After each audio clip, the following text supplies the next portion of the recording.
ये कहानी है रामलाल की, एक गरीब हलवाई जिसने गरीबी, भूख और मुश्किलों के बावजूद अपने सपनों का स्वाद कभी फीका नहीं होने दिया। रामलाल बचपन से ही गरीब था। रामलाल अपनी पत्नी मीनू और बेटी गीता के साथ रहता था। रामलाल का बचपन से सपना हलवाई बनना था, लेकिन गरीबी के चलते वो हलवाई नहीं बन सका। अरे कब तक तुम ऐसे खाली घूमोगे? जब से मैंने तुमसे शादी की है तब से तुमने कमाना ही छोड़ दिया है। अब तो घर में खाने के लिए दाने भी खत्म हो गए हैं। अरे भाग्यवान, तुम्हें तो पता ही है बचपन से मेरा सपना था कि मैं हलवाई की दुकान करूं, लेकिन इस गरीबी ने मुझे कहीं का नहीं छोड़ा। अब मैं कहीं काम मांगने जाऊं तो मुझे काम देने से मना कर देते हैं। कल सुबह होते ही मैं चौराहे पर काम की खोज में जाऊंगा। सुबह होते ही रामलाल काम की तलाश में निकल पड़ता है।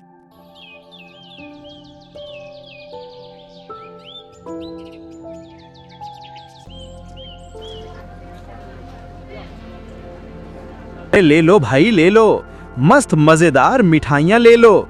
एक बार खाओगे तो बार बार आओगे। अभी रामलाल सड़क किनारे मिठाई की दुकान पर खड़े सेठ को आवाज लगाते देखता है। ईर्ष्या और चाहत से देखता और मन ही मन सोचता है, लगता है गांव के सरपंच इसी सेठ की बात कर रहे थे। देखने में तो खड़ूस लगता है, काम देगा या नहीं। तभी रामलाल सेठ से काम मांगने जाता है। अरे सेठ जी, क्या आप मुझे अपनी दुकान पर रख सकते हैं? मुझे सभी प्रकार की मिठाई बनानी आती है, और तो और लड्डू तो बहुत ही स्वादिष्ट और मजेदार बनाता हूँ। बस मुझे एक बार काम करने का मौका दीजिए। बस मिठाई मिठाई से काम नहीं चलेगा। बर्तन धोना, झाड़ू लगाना और तो और साफ सफाई, ये सब तुझे ही करना पड़ेगा।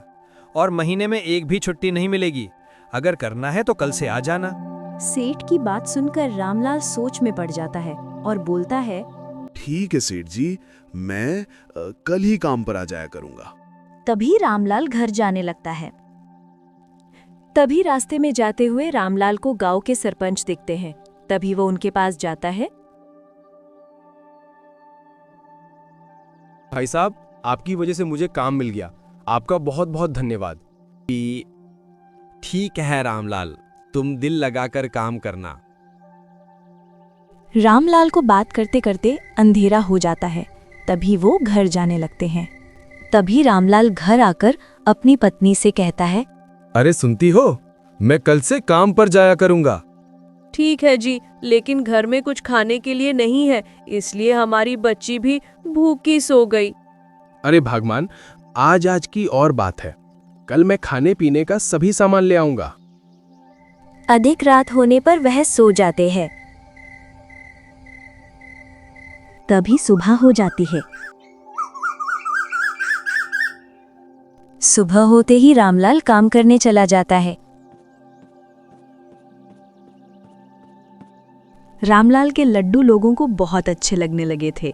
वो लड्डू खाते और अपने साथ घर भी लेकर जाते। अरे रामलाल भाई, 1 किलो लड्डू मेरे भी पैक कर दो।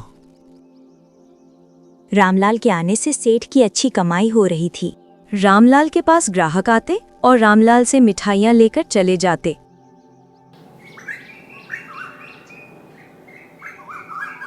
ऐसे ही दिन बीते गए और रामलाल दिल लगाकर मेहनत करता रहा।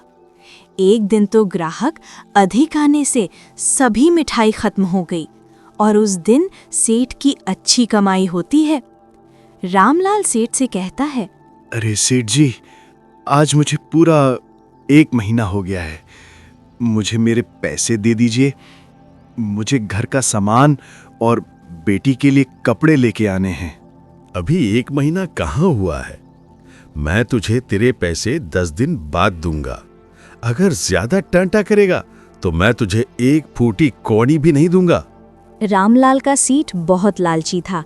वो रामलाल के पैसे मारना चाहता था। तभी रामलाल अपने घर चला जाता है और अपनी पत्नी को पूरी बात बताता है। आप टेंशन मत लीजिए जी, मेरे पास थोड़े बहुत गहने हैं। आप उन्हें कल सुबह जाकर सुनार को बेच आना और अपनी हलवाई की दुकान खोल लेना। सुबह होते ही तभी रामलाल गहने लेकर सुनार के पास जाकर बेच देता है और सुनार गहने के बदले उसे पैसे दे देता है। कुछ दिन बीत जाने के बाद अरे रामलाल भाई, तुम्हारे हाथ के तो लड्डू बहुत ही मजेदार और स्वादिष्ट हैं। जल्दी से 1 केजी पैक कर दो। ले जाओ भाई, ले जाओ। गरम गरम स्वादिष्ट लड्डू ले जाओ। एक बार खाओगे तो बार बार आओगे। ये देख रामलाल का सेठ रामलाल से जलने लगा। रामलाल जोर जोर से आवाज लगाया करता, तो दूसरी तरफ रामलाल के सेठ के पास कोई भी ग्राहक नहीं जाया करता। सभी ग्राहक रामलाल के पास ही जाया करते। रामलाल के चर्चे पूरे गांव में होने लगे। रामलाल पूरे गांव में सबसे बड़ा और जाना पहचाना हलवाई बन चुका था। रामलाल की पत्नी और उसकी बेटी बाजार जाकर गीता अपने लिए एक साइकिल लेकर आती और घर का जरूरी सामान। रामलाल की पत्नी बहुत खुश थी। रामलाल ने पुराना घर बेचकर एक नया घर बना लिया था।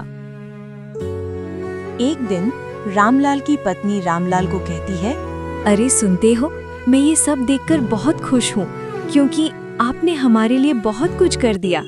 अब गीता भी स्कूल जाने लगी है। अब हमें इसकी पढ़ाई की भी कोई चिंता नहीं। अब हमारा जीवन सफल हो जाएगा। और वो खुशी खुशी अपना जीवन जीने लगते हैं।